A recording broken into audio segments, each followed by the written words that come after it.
시청자 여러분 안녕하십니까? 헬로티비 뉴스 부산입니다. 코로나19 상황이 장기화되면서 소상공인들의 어려움이 커지고 있습니다. 부산시가 정부의 재난지원금에 더해 부산형 재난지원금을 추가로 지급하기로 했는데요. 누구에게 어떤 방식으로 지원이 되는지 차선영 기자가 전해드립니다. 코로나19 확산세로 소상공인과 자영업자의 보릿고개가 이어지고 있습니다. 1차 확산 이후 안정세를 찾고 지난해 5월 전 국민에게 재난지원금이 지급되면서 지역 경제에도 온풍이 부는 듯했습니다. 실제로 부산 지역 소상공인 매출 현황을 보면 2월 4주에는 매출이 39% 감소했지만 5월 4주에는 오히려 8.9% 상승했습니다. 하지만 2차 유행이 시작된 8월 3주 12.4% 감소세를 보였고 3차 유행으로 지난달에는 32.1%나 매출이 급감했습니다. 부산시는 이런 코로나 상황의 반복과 장기화가 예상되면서 정부의 3차 재난지원금 지급과 연계해 부산형 재난지원금을 추가로 지급하기로 했습니다. 먼저 유흥업소와 실내체육 등 집합 금지 업종에 대해서는 업체당 100만 원, 식당과 카페 등 집합 제한 업종은 50만 원씩 정부 지원금에 더해 추가 지원됩니다. 또 지금까지 정부와 시 지원에서 소외된 사각지대 업종에 대한 지원도 이뤄집니다. 전세버스 기사와 법인 택시 기사에게는 각각 1인당 100만 원, 50만 원을 지급하기로 했습니다. 지난해 큰 타격을 입은 지역 관광사업체 2,300여 곳은 업체별로 50만 원씩 지급하고 지역 문화예술인 2,600명에게 1인당 50만 원씩 생계 지원금을 지급합니다. 소상공인 임차료 부담을 완화하기 위한 금융 지원도 이뤄집니다. 시와 공공기관의 공공재산 임대료 감면 기간은 올해 6월까지 연장하고 자발적으로 임대료로 인한 착한 임대인에게는 건물 재산세 100%를 시와 구군이 지원해 민간의 자발적 참여와 확산을 유도하기로 했습니다. 이와 함께 임차료를 융자한 금액의 대출이자에 대해서는 집합 금지 업종은 대출이자 전액, 제한 업종은 0.1%에서 2.1%대의 초저금리 융자를 지원할 계획입니다. 저신용자 보호를 위해 부산 모두론의 지원 대상을 신용등급 9에서 10등급까지 확대하고 100억 원 규모의 상생 협력 정책 자금을 조성합니다. 이번 지원 대책의 총 규모는 총 2,200억 원으로 약 15만 4천 명이 직접적인 수혜 대상이 될 것입니다. 소요 재원은 제9기금과 구군의 재정 분담 등을 통해 마련을 했습니다. 이번 부산형 재난지원금 2,200억 원 가운데 금융 지원이 1,300억 원으로 가장 많고 직접 지원은 750억 원, 공공재산 임대료나 재산세 등의 감면이 150억 원입니다. 헬로티비 뉴스 차선영입니다. 한국야구 명예전당을 기장에 건립하기로 협약한 지 벌써 햇수로 7년째입니다. 하지만 아직까지 첫 삽도 뜨지 못했는데요. 그동안 기장군의 잇따른 건의 끝에 지난해 한국야구위원회가 연말까지는 건립 결정을 내리겠다라고 밝혔지만 또 해를 넘겼습니다. 장보영 기자가 보도합니다. 지난해 10월 오규석 기장군수가 한국야구회관 빌딩 앞에 섰습니다. 한국야구 명예의 전당 사업을 촉구하기 위한 상경 시위 현장입니다. 한국야구 100년, 프로야구 30년을 기념하는 박물관인 한국야구 명예의 전당은 지난 2014년 치열한 경쟁 끝에 기장군이 따낸 사업입니다. 기장군이 부지를 제공하고 부산시가 100억 원가량의 사업비를 투자하기로 결정했는데 착공은커녕 사업이 중단된 상태입니다. 운영을 맡은 KBO에서 운영진 교체와 비용 부담 등을 이유로 사업을 차일피일 미루고 있기 때문입니다. 이미 기장군은 야구장 내면 등 야구의 메카를 위한 주요 인프라 조성을 완료했습니다. 한국야구 100년의 역사를 담을 명예의 전당이 들어서의 공간만 수년째 방치되고 있는 만큼 기장군은 다시 한번 조속한 건립 촉구에 나섰습니다. 당초 지난해까지 의사결정을 완료하겠다고 기장군에 약속했던 KBO. 하지만 약속을 지키지 않고 해를 넘긴 상황에 기장군은 KBO 정지택 신임 총재에게 사업을 마무리 지어달라고 호소했습니다. 이 사업이 지금 수년째 표류하고 있습니다. 1분 1초가 급합니다. 신임 KBO 총재님께서는 취임하는 즉시 기장 야구 명예전당 사업에 대한 마침표를 반드시 찍어주셔야 합니다. 이에 대해 KBO 측은 이사회에 해당 안건을 올릴 준비를 하고 있다며 프로야구 시즌이 시작되기 전까지 한국야구 명예의 전당 추진 여부를 결정하겠다고 밝혔습니다. 기장군은 이번에도 약속을 지키지 않을 경우 법적인 절차를 검토할 수밖에 없다며 신임 총재와의 면담을 통해 강경한 입장을 전달하겠다는 계획입니다. 헬로티비 뉴스 장보영입니다. 2021년 생활, 일자리 경제 등 시민생활과 밀접한 분야에서 70여 개 제도와 시책이 달라집니다. 알면 도움이 되는 부산 지역 시책을 안수민 기자가 정리했습니다. 전셋집 계약이 만료됐는데 제때 보증금을 돌려받지 못해 난감한 상황. 19세에서 34세 이하 부산 청년들은 올해 신설된 청년안심 전세보증금 반환보증 보증료 지원 제도를 통해 보증금을 지원받을 수 있습니다. 단 연소득 5천만 원, 주택 전세보증금 3억 원을 초과하면 예외입니다. 대학교 학자금 대출이자 지원 대상도 기존 부산 지역 대학 재학생에서 대학원생과 졸업생까지 확대됩니다. 대상 자격은 대출학기 기준 소득 8분위 이하 등 기존과 동일합니다. 코로나19로 비대면 소비가 일상이 된 요즘, 부산시 공공 모바일 마켓 앱이 구축될 예정입니다. 올해 2월 전통시장 시범 운영을 시작으로 3월부터 본격 가동될 예정인데 온라인 판로를 원하는 전통시장과 음식점, 중소기업은 부산경제진흥원에 신청하면 입점 수수료 없이 참여할 수 있습니다. 부산 산업단지 소재 중소기업 중 고용을 유지하거나 늘린 기업은 4대 보험료를 지원받을 수 있습니다. 코로나19 장기화로 경제 상황이 악화되면서 신설된 제도로 기업 한 곳당 최대 지원 금액은 900만 원입니다. 일자리 분야에서는 부산시 산하 공공기관의 채용 방식이 기존의 각 기관별 채용에서 시 주간 통합 채용으로 변경됐고 개인 택시 운송사업 면허 취득 기준이 완화돼 사업용 차량 운전 경력을 갖추지 않아도 자가용 무사고 경력을 인정받으면 택시 운행 자격을 얻을 수 있습니다. 이외에도 수소차 구매 지원 규모가 1,200대로 지난해보다 3배 늘었고 전통 사찰의 산불 소화 장치 설치를 위한 예산이 투입될 예정입니다. 헬로티비 뉴스 안수민입니다. 부산의 첫 계획도시인 해운대 신시가지에 새로운 이름이 붙을 전망입니다. 바로 해운대 그린시티인데요. 도시를 재정비하기 위한 연구 용역도 시작됐습니다. 기반시설 노후화 등으로 구시가지가 된 해운대 신시가지에 새바람이 불고 있습니다. 차선영 기자입니다.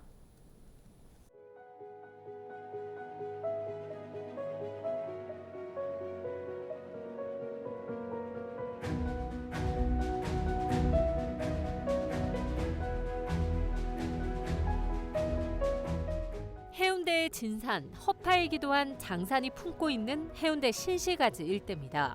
부산의 첫 계획도시로 1990년대 대규모 아파트 단지와 공공시설을 갖춘 지금의 모습을 갖췄습니다.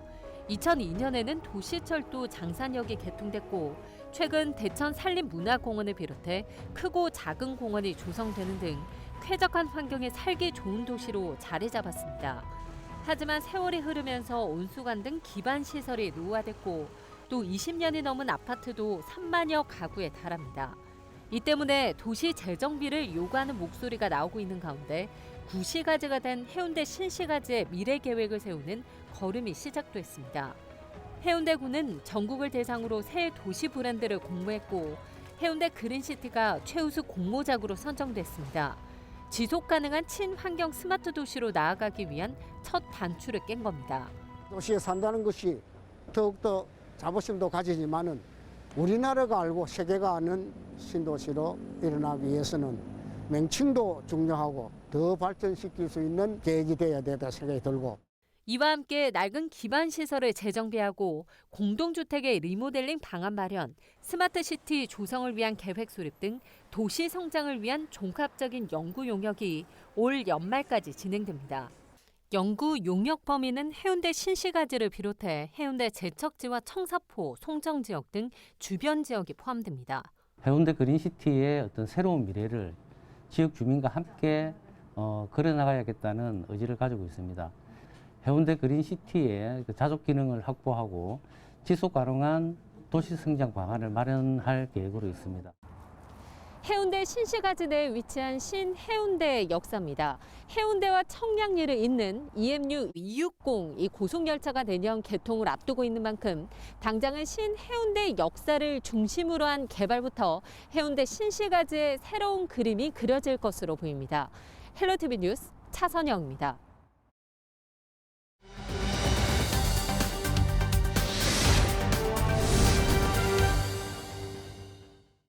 부산방송에서는 쇠퇴한 구도심에 희망을 불어넣는 도시재생 사업을 조명하기 위한 도시재생 희망을 말하다 기획보도를 이어가고 있습니다. 올해 첫 시간으로 들여다볼 곳은 기장에서 처음 도시재생을 시작한 일광면입니다. 면사무소를 기점으로 구도심과 신도시를 연결하는 도시재생 사업을 추진한다고 하는데요. 어떤 이야기가 있을지 장보영 기자가 전해드립니다. 고층 아파트가 즐비한 일광신도시. 지난해 초 입주가 시작되면서 신도시의 모습을 갖춰가고 있습니다. 하지만 도로 건너편은 상황이 딴판입니다. 시간이 멈춰버린 듯 노후된 주택 건물이 즐비하고 좁은 골목을 따라 펼쳐진 어촌의 모습은 그대로입니다. 20년 이상 된 노후 건축물이 전체의 60%를 차지할 정도입니다. 신도시가 들어옴으로써 신도시 쪽으로 많이 치우치다 보니 이 구도시가 많이 지금 죽어 있습니다. 죽어 있고 개발도 너무 지금 좀 미비되어 있는 상태고 그렇습니다. 차이가 너무 많이 나요. 구도심과 신도시의 격차는 이미 시작된 상황. 기장군은 도시재생이라는 카드를 꺼내들었습니다. 기장군은 이곳 일광 면사무소를 구도심과 신도시의 화합 공간으로 탈바꿈할 예정입니다. 새로운 문화 복지 공간을 더해 도시재생의 중심 시설로 만드는 겁니다. 지은 지 33년째 제대로 된 주차 공간도 없는 일광면사무소는 116억 원이 투입돼 지하 1층, 지상 4층 규모의 복합 공간으로 재탄생합니다. 특히 지하에 차량 45대를 댈 수 있는 주차 공간을 만들어 주민 누구나 이용할 수 있도록 하고 행정복지 서비스는 물론 가족 중심의 통합 돌봄 시설과 스마트 문화체육 공간을 조성해 주민들의 활용도를 더욱 높일 예정입니다. 3월 달에 설계 공모를 해서 11월에 착공할 예정입니다. 준공은 2023년 7월을 계획하고 있습니다. 신도시 주민들도 환영하고 있습니다. 근처에 제대로 된 문화시설이 없어 결국 일광면 밖으로 나갈 수밖에 없었기 때문입니다. 교육시설도 있고 아동, 복지시설도 있고 커뮤니티 공간도 생기고 여러 가지 장점이 상당히 많습니다. 신도시 분들이 그 신청사를 많이 또 찾아오시고 또 지역 발전에도 도움도 되시고 올해는 일광면의 읍승격 준비도 한창인 상황. 일광의 발전을 꿈꾸며 신구 화합의 중심 공간이 되기를 바라는 주민들의 기대감은 커지고 있습니다. 주민이 휴식 공간과 문화 공간으로서 거듭날 수 있다고 저는 생각합니다. 서로 상생하는 그런 어떤 프로젝트를 서로 만들어서 같이 공존하고 같이 생활할 수 있는 그런 공간을 같이 만들어 가야. 스마트 문화 복합 공간이 될 일광 면사무소. 면민 모두를 아우르는 중심 문화 공간으로 자리 잡을 수 있을지 주목됩니다. 헬로티비 뉴스 장보영입니다. 기장군과 부산도시공사가 협약을 맺고 일광신도시 시설물 개선 사업에 착수합니다. 기장군은 부산도시공사로부터 일광신도시 관리 운영 비용으로 150억 원을 납부받아 환경정비와 시설물 보수에 들어간다고 밝혔습니다. 군은 일광신도시 내 저류지 2곳을 공원으로 조성하고 편의시설을 확충할 계획이며 인근 하천 정비와 하수관 공사도 진행하기로 했습니다. 기장군은 일광신도시를 친환경 명품 신도시로 만들어 나가겠다고 밝혔습니다. 낙동강의 미량 유해 물질을 전문적으로 연구하는 국가낙동강 수질안전센터가 낙동강에 접한 김해시 삼동면 매리 지역에 건립됩니다. 부산시는 그동안 실무진과 전담팀을 구성해 부산은 물론 인근 양산 등 취수장의 안전을 확보하기 위해 전문적인 국가 연구기관이 필요하다고 주장해왔습니다. 당초 환경부는 경상북도 외관에 설치된 미량 유해물질센터의 운영 결과 등을 검토해 입지를 선정한다는 입장이었지만 부산의 지속적인 요구와 효율성, 입지 여건 등을 고려해 메리의 수질 안전센터를 건립하기로 합의했다고 밝혔습니다. 이에 따라 낙동강 중상류의 미량 유해물질 연구는 외관센터가, 하류는 메리센터가 담당하게 될 전망입니다. 부산교육청에서 새해를 맞아 코로나로 인해 불가피하게 변화된 교육 환경에 적극적으로 대응하기 위해 4대 역점 과제를 제시했습니다.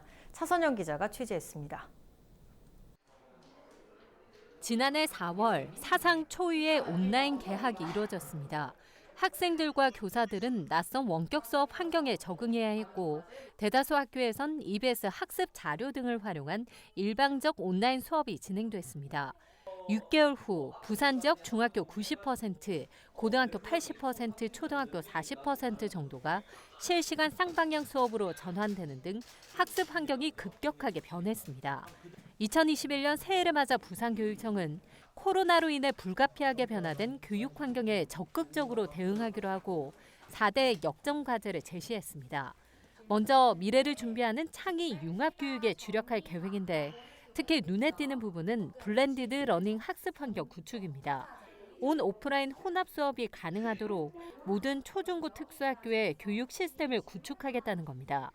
교육청은 감염병과 재해 재난 상황에 대비하고 학생들을 4차 산업혁명 시대에 맞는 인재로 키워 나가기 위한 것이라고 설명했습니다. 또 기후변화로 인해 제2의 코로나가 발생하지 않도록 지속 가능한 생태 해양 교육에도 집중할 계획입니다.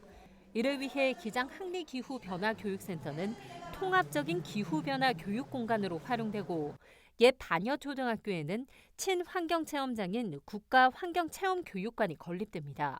전국 최초로 개발된 부산의 지역화 환경교과서 가칭 부산의 에너지와 환경은 올해 중학생들에게 보급됩니다. 맞춤형 진로 체험 프로그램 개발뿐만 아니라 장기간 원격 수업으로 인한 학력 격차를 해소하기 위한 다각적인 노력도 이뤄질 전망입니다. 또 최소한의 학력을 갖출 수 있도록 교실 안과 학교 안, 지역과 연계한 기초 학력 안전망도 구축하겠다고 교육청은 밝혔습니다. 떨어진 기관 청렴도를 높이는 것도 중요한 과제입니다. 올 한 해는 이들 4대 역점 과제 추진에 심혈을 기울이는 한편 청렴도 향상에 총력을 다하겠습니다. 다소 느슨해진 청렴의식을 다잡아서 청렴도를 향상시키고 부산교육에 대한 신뢰도를 제고하겠습니다. 부산교육청은 올해는 신종 코로나 바이러스 감염증으로 앞당겨진 비대면 교육 환경 속에 디지털 교육을 접목시킨 미래 교육으로의 전환이 본격 추진되는 원년이 될 것이라고 밝혔습니다. 헬로티비 뉴스 차선영입니다. 부산시 교육청이 오는 12일 해운대구, 금정구와 함께 다행복 교육지구 운영에 관한 업무 협약을 체결한다고 밝혔습니다. 다행복 교육지구는 교육청과 자치구가 함께 마을교육 공동체를 만들고 학교와 지역사회가 공동으로 교육사업을 추진하는 지역을 말합니다. 현재 부산에서는 영도구, 동구, 부산 진구 등 7곳이 지정됐습니다. 해운대구 다행복 교육지구는 앞으로 세계시민 프로젝트와 어린이 청소년 영화제 등의 사업을 펼치고 금정구 다행복 교육지구는 금정 학생 네트워크와 마을 책사랑방 등의 프로그램을 마련할 예정입니다.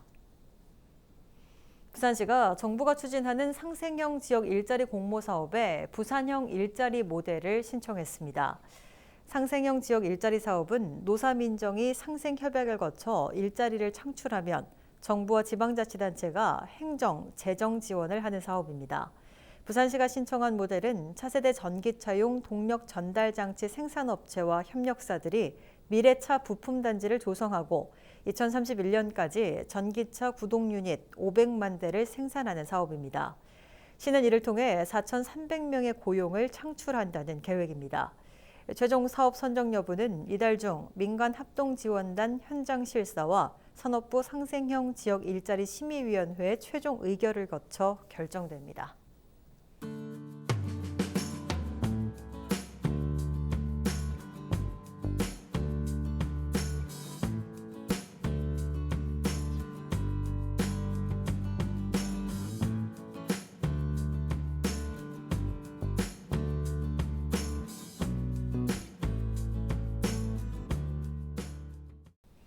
이상으로 뉴스 마칩니다. 저희는 언제나 지역민 여러분 곁에 있겠습니다. 고맙습니다.